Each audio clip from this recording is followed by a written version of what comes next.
बातमीच्या इम्पॅक्टची न्यूज 18 लोकमतनं बातमीचा पाठपुरावा केला की न्याय मिळतोच हे पुन्हा एकदा सिद्ध झालंय। छत्रपती संभाजीनगर इथल्या डॉक्टर बाबासाहेब आंबेडकर मराठवाडा विद्यापीठात बोगस एमफिलची पदवी दाखल करून कोहिनूर शिक्षण संस्थेच्या सचिव अस्मा खान आणि मकसूद खान यांनी हिंदी आणि इंग्रजी विषयात पीएचडीला प्रवेश घेतला। विद्यापीठ प्रशासन डोळे झाकून दोघांच्या पीएचडीची प्रोसेस करत होते।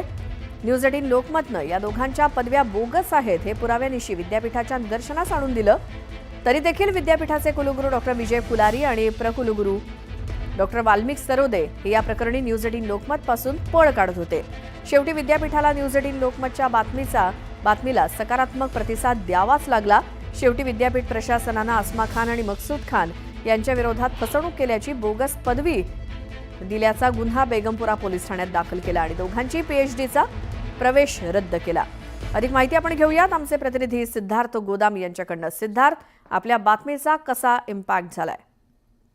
निश्चितपणे न्यूज 18 लोकमत ज्या ठिकाणी अन्याय होत असेल आणि दिसत असेल त्याच्याकडे नजरअंदाज करत नाही।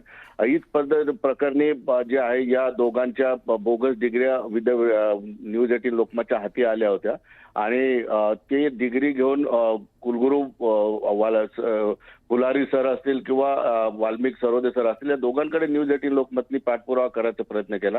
मात्र गेले 2 दिवस हे दोन्ही महत्वाचे विद्यापीठाचे अधिकारी टाळत होते न्यूज 18 लोकमतच्या प्रश्नाला उत्तर देण्यासाठी। मात्र 2 दिवस पाठपुरावा केल्यानंतर स्वतःहून विद्यापीठाला आपल्या बातमीची सकारात्मक दखल घ्यावी लागली आणि या दोघांच्याही विरोधात बेगमपुरा पोलीस ठाण्यामध्ये आता फसवणूक केली आणि खोटे कागदपत्र दाखवून प्रवेश घेतल्याची गुन्हा नोंद करण्यात आलेला आहे आणि या दोघांच्याही पीएचडी आता रद्द करण्यात आलेला आहे। आणि विशेष म्हणजे अशा पद्धतीचे काही बोगस एमफिलच्या डिग्री कुणी लावल्यात का याच्या तपासणी करण्यासाठी सुद्धा फॅक्ट फाइंडिंग कमिटीची एक समिती नेमण्यात आलेली आहे। एकंदरीतच विद्यापीठामध्ये अशा पद्धतीचा प्रकार अत्यंत भयंकर आश्चर्यकारक आहे, कारण पदवी बोगस आहे दिसत असताना सुद्धा विद्यापीठ कारवाई करत नव्हतं। मात्र न्यूज 18 लोकमतच्या पाठपुराव्यामुळे आता त्यांना गुन्हा दाखल करण्यास भाग पाडलं। सिद्धार्थ, धन्यवाद या माहितीसाठी।